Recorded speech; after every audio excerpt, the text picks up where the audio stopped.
மக்களே, நான் உங்கள் ஜப்பார் பாய். நீங்கள் பார்த்துட்டு இருக்கிறது ஃபுட் ஏரியா தமிழ். இப்போ லாஸ்ட் வீடியோவில் நீங்கள் என்ன பார்த்துருப்பீங்க?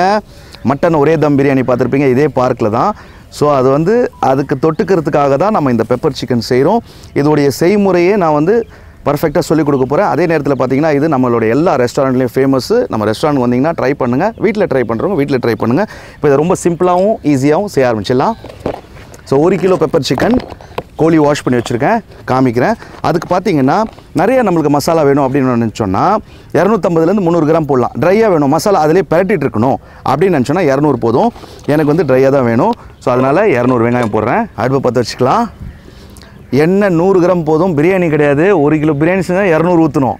ஏன்னா அந்த அரிசியும் இருக்கும், போய்ட்டு அந்த ஆயில் என்ன பண்ணணும், அப்சர்வ் பண்ணணும். அதனால் 100 மட்டும் போதும் இந்த வெங்காயம் தாளிக்கிறதுக்கு. சரிங்களா? கோழிலேருந்து வேறு இது வரும், ஃபேட் வரும். ஆயிலை ஊற்றின கையோட பட்டை கிராம்பு ஏலக்காய், வேறு எதுவும் நம்ம இதில் ஃப்ளேவர் சேர்க்க வேண்டாம். ஏன் சொல்கிறேன் அப்படின்னா இதோட பேரே பெப்பர் சிக்கன்னு. இதில் பெப்பரோட ஃப்ளேவர் தான் வரணும். கிராம்பு, ஏலக்காய், பட்டை மூணுமே நம்ம என்ன பண்ணுவோம்னா 2 கிராமுக்கு சேர்த்துப்போம்.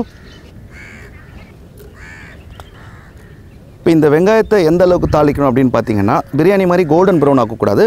ஒரு நடுத்தரமாக ஒரு 75%க்கு நம்ம தாளிச்சிட்டு நம்ம என்ன பண்ணுவோம், அடுத்த மசாலாலாம் போட்டுடலாம். இப்போ இதில் பார்த்தீங்கன்னா நம்ம டைரெக்டாக என்ன பண்ண போகிறோம், வெங்காயம் இந்த மாதிரி ஒரு 75% வந்திருக்கு. இப்போ ஒரு 50 கிராம் இஞ்சி, 25 கிராம் பூண்டு போட்டு பெரட்டுறோம்.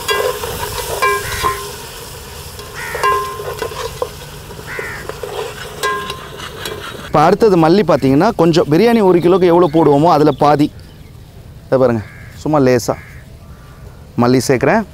அதே மாதிரி புதினா சேர்க்குறேன். சேம் பிரியாணி மசாலா தான் எல்லாமே. இந்த பெப்பரும் சீரகம் பவுடர் மட்டும் ஆட் பண்ணுவோம், மஞ்சள் தூள் ஆட் பண்ணுவோம். மற்றது எல்லாமே பிரியாணி மசாலா தான். இது நம்மளுக்கு எனக்கு காமிச்சு கொடுத்தது யாருன்னு பார்த்தீங்கன்னா என்னுடைய குரு ஹயாத் பாஷா அப்படின்னு சொல்லிட்டு. ஸோ அவர் இப்போ இல்லை, இறந்துட்டார். அவர் இந்த சிக்கனை எனக்கு சொல்லி கொடுத்து நான் இது நிறைய கல்யாணங்களில் செஞ்சு நிறைய பேர் சம்பாரிச்சிருக்கேன். எல்லா கிரெடிட்டும் அவருக்கு தான். அதே நேரத்தில் பார்த்திங்கன்னா நம்ம ரெஸ்டாரண்ட்லேயும் எல்லாருமே விரும்பி சாப்பிடக்கூடிய ஒரு ஐட்டம். ரொம்ப சிம்பிளானது. இப்போது மிளகாத்தூள் நம்ம பெப்பர் சிக்கன் செய்கிறோம் இல்லையா? பெப்பர் சிக்கனில் பார்த்திங்கன்னா பெப்பர் தான் டாமினேட் பண்ணணும்னு நான் சொன்னேன். ஆனாலும் நம்ம ஃபுல்லாக பெப்பர் போட்டால் நல்லா இருக்காது, கசக்கும். அதனால் கொஞ்சம் மிளகாத்தூள் ஆட் பண்ணிக்கலாம், ஒரு 5 கிராமுக்கு.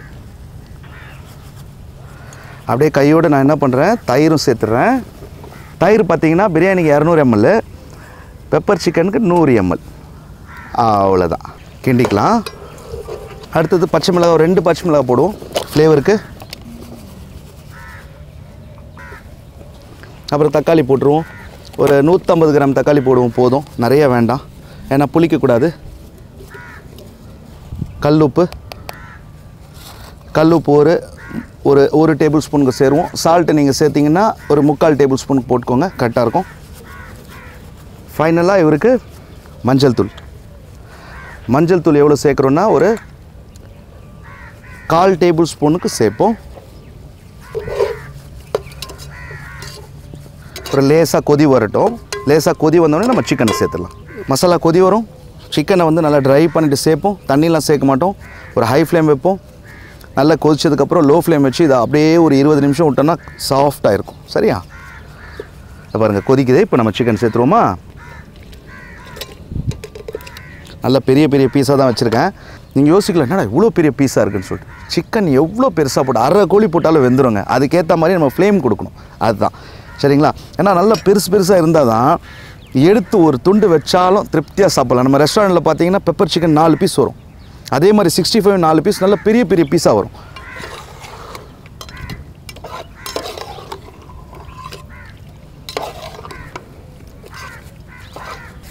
நல்லா கொதிக்கிட்டோம். அதுக்கப்புறம் நம்ம லோ ஃப்ளேம் பண்ணுவோம். ஒரு மூடியை போட்டு மூடிடுவோமா? இப்போ நம்ம சிக்கனை போட்டதுக்கப்புறம் கொதிக்குது பாருங்கள். சும்மா அது ஒரு நிமிஷம் தான் ஆச்சு. இந்த கொதிக்கும் போது நம்ம அப்படியே மூடி விட்டுட்டு அப்படியே ஹை ஃப்ளேமில் விட்டுட்டோன்னா அடி பிடிச்சிரும். ஏன்னா நம்ம இதில் தண்ணி ஊற்ற போகிறது இல்லை. தண்ணி ஊற்றினா டேஸ்ட் இருக்காது. ஏன்னா நம்ம மசாலா பெரட்டி இருக்கிற மாதிரி செய்ய போகிறோம். அதில் இந்த டைமில் நம்ம கிண்டிட்டு லோ ஃப்ளேமில் விட்டோன்னா சிக்கனில் இருக்கிற தண்ணி கொஞ்சம் கொஞ்சமாக விடும். சரிங்களா? நான் அந்த தண்ணி விட்டதுக்கப்புறம் நான் உங்களுக்கு காமிக்கிறேன் பாருங்கள். அவ்வளோதான், கொஞ்சம் கிண்டணும், ஃப்ளேமை லோ பண்ணும்.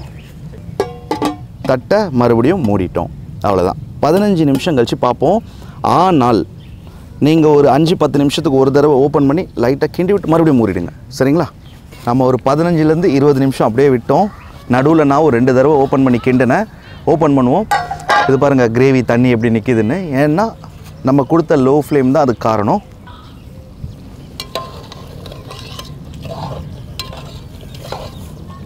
இது பாருங்கள் மிக்ஸ் கொடுத்துட்டோம். நீங்கள் யோசிப்பீங்க என்னடா இது இவ்வளோ பெரிய பீஸ் போட்டிருக்காங்களே வெந்திருக்குமா அப்படின்ட்டு. இது பாருங்கள் வெறும் ப்ரெஸ் பண்ணோடனே பீஸ் ஆகுது பார்த்தீங்களா? அவ்வளோதான். இப்போ இந்த நேரத்தில் நம்ம என்ன பண்ணுவோன்னா கொஞ்சம் லெமன், ஸோ ஒரு அரை டேபிள் ஸ்பூன் வச்சுக்கோங்களேன், புளியும் மிக்ஸ் கொடுப்போம். ஏன்னா லெமன் போடும்போது ஒரு ஃப்ளேவர் வரும். கடைசியிலே தான் போடணும். ஃபஸ்ட்டில் நம்ம போட்டோம்னா வச்சுக்கோங்களேன் வேகிறதுக்கு லேட் ஆகும். இப்போ எந்த ஒரு நம்ம மீட் வேக வைக்கும்போது கூட என்ன பண்ணணும்னு பார்த்தீங்கன்னா லெமன் நம்ம போடணுன்னு ஆசைப்பட்டோம்னா பிரியாணிக்கு வந்து லெமன் இல்லைன்னா தான் கடைசியில் நம்ம போடணும். அதிலே புளிப்பு மசாலாவில் கரெக்டாக வந்தால் விட்டுறணும். இப்போ இதில் வந்து நம்ம தக்காளி கம்மியாக தான் போட்டோம், கொஞ்சம் போட்டால் ஃப்ளேவர் வரும். பட் மீட் வேகிறதுக்கு முன்னாடி லெமனை சேர்க்கக்கூடாது. சேர்த்தும் வேகிறதுக்கு லேட் ஆகும். சரியா? இப்போ பெப்பர் பவுடர், ஜீரகம் பவுடர் முடிஞ்சிருச்சு. ஜீரகம் பவுடர் நான் ஒரு அரை டேபிள் ஸ்பூனுக்கு சேர்க்குறேன்.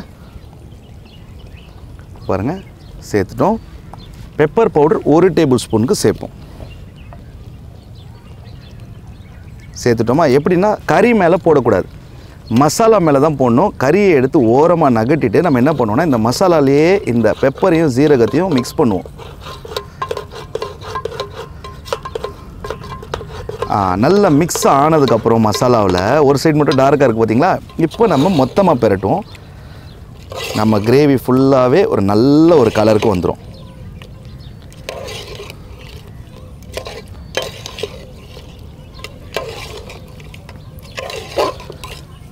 அவ்வளோதான். மிக்ஸ் ஆகிடுச்சா? ஏன் நான் வந்து கறியில் போடக்கூடாது சொன்னேன்னா கறியில் போய் உள்ளே பூந்துடும், பெப்பர் மிக்ஸ் ஆகாது. நம்ம மசாலாவில் போட்டு மிக்ஸ் பண்ணிட்டு அப்புறம் மொத்தமாக சேர்த்து எல்லாத்தையும் மிக்ஸ் கொடுத்துருவோம். இப்போ ஒரு ஃப்ளேம் ஹை கொடுப்போம். ஏன்னா பெப்பரும் ஜீரகம் போட்டிருக்கோம். சும்மா கொஞ்சம் ஒரு நிமிஷத்துக்கு ஒரு கொதி இறக்கிட வேண்டியதான்.